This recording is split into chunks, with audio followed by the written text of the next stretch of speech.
Hello everyone, আসসালামু আলাইকুম। আজকে চলে আসি কাতারের অন্যতম ঐতিহাসিক এবং সাংস্কৃতিক একটি জায়গা মোশারিফ মিউজিয়ামে। আজকে যাত্রা শুরু করছি মুগলিনা এলাকা থেকে। সেখান থেকে দোহা মেট্রো করে চলে এসেছি মোশারিফ মেট্রো স্টেশনে। পুরো ভিডিওতে দেখাবো কিভাবে এখানে আসবেন, মেট্রো স্টেশনটি কেমন, মিউজিয়ামের ভেতর কি কি রয়েছে, আর কেন এই জায়গাটি কাতারের ইতিহাস জানার জন্য এত গুরুত্বপূর্ণ। চলুন শুরু করি আজকের ভ্রমণ। তো আমি এখন আছি মুগলিনা এলাকাতে।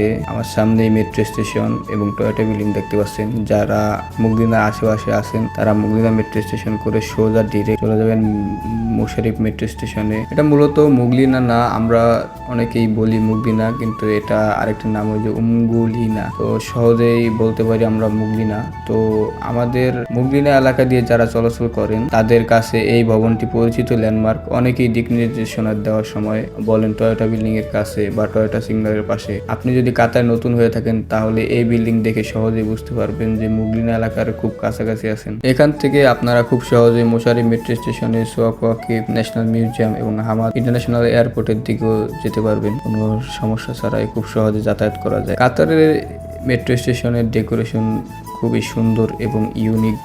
সব মাটির নিচ দিয়ে অনেক সুন্দর লাগে। বোঝাই যায় না যে মাটির নিচ দিয়ে এত সুন্দর ঠান্ডা আবহাওয়া থাকে সবসময়, যেটা খুবই আরামদায়ক হয়। এবং প্রত্যেকটা জায়গায় এক্সকেলেটর ব্যবহার করা হয়।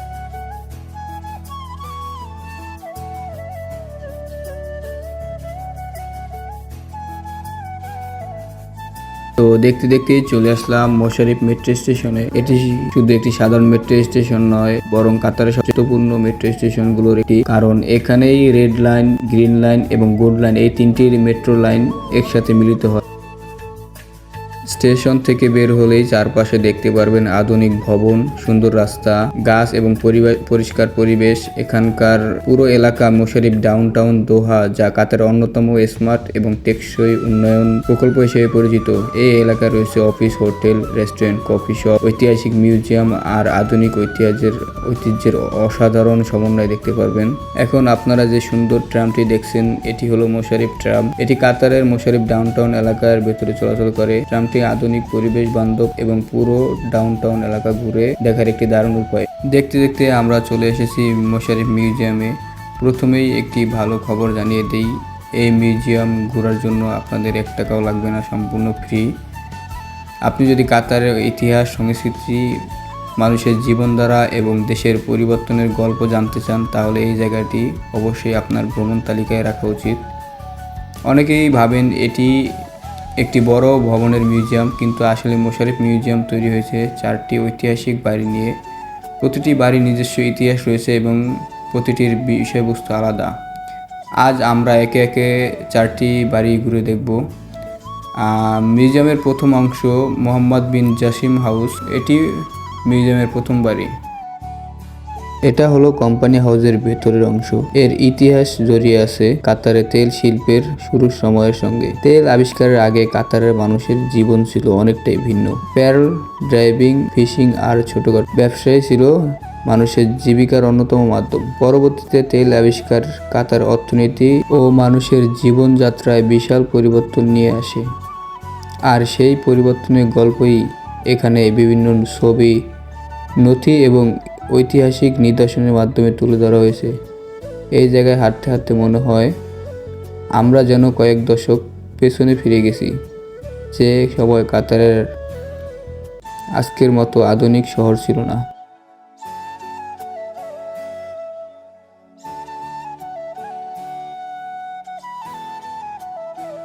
একটা সময় কাতারের তেল আবিষ্কারের মাধ্যমে এক নতুন যুগের সূচনা হয়। এখানকার পুরনো পাইপ, যন্ত্রপাতি এবং তথ্যচিত্র সেই সময়কার তেল শিল্পের বাস্তব চিত্র তুলে ধরে। এই আবিষ্কার ধীরে ধীরে কাতারের বিশ্বের অন্যতম সমৃদ্ধ দেশে পরিণত করতে গুরুত্বপূর্ণ ভূমিকা রাখে।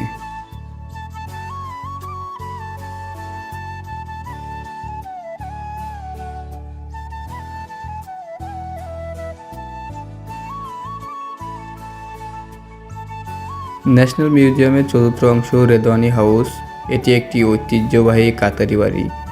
এখানে দেখতে পারবেন পুরনো দিনের বসার ঘর, রান্নাঘর, অতিথি কক্ষ, পরিবারের জীবনযাত্রা এবং সেই সময়কার স্থাপত্য শিল্প। এই বাড়িটি ঘুরলেই বোঝা যায় আধুনিক কাতারের আগের মানুষের জীবনটা কতটা ভিন্ন ছিল।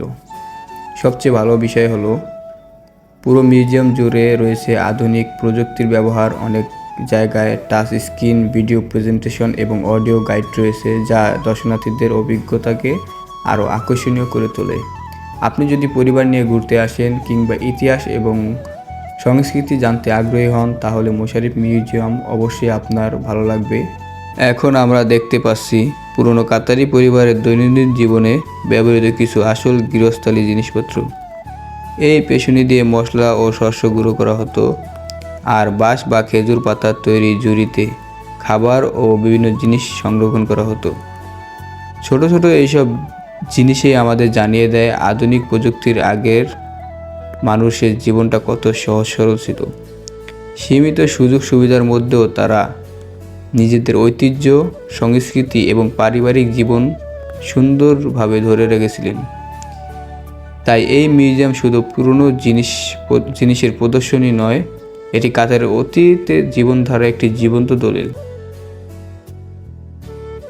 তো বন্ধুরা, আজকের মোশাররফ মিউজিয়াম ভ্রমণ প্রায় শেষের দিকে। পুরো মিউজিয়াম ঘুরে কাতারের ইতিহাস, সংস্কৃতি, ঐতিহ্য এবং মানুষের জীবনযাত্রা সম্পর্কে অনেক নতুন কিছু জানার সুযোগ হলো। সত্যি এটি এমন একটি জায়গা যেখানে ইতিহাস যেন জীবন্ত হয়ে ওঠে। আপনারা যদি কখনো কাতার আসেন বা বর্তমানে কাতারে থাকেন, তাহলে সময় করে একবার অবশ্যই এই মিউজিয়াম ঘুরে দেখবেন। আশা করি আজকের ভিডিওটি আপনাদের ভালো লেগেছে এবং কিছু নতুন তথ্য জানতে পেরেছেন। ভিডিওটি ভালো লাগলে অবশ্যই লাইক করবেন এবং ফলো করবেন। ধন্যবাদ সবাইকে। আল্লাহ হাফেজ। আসসালামু আলাইকুম।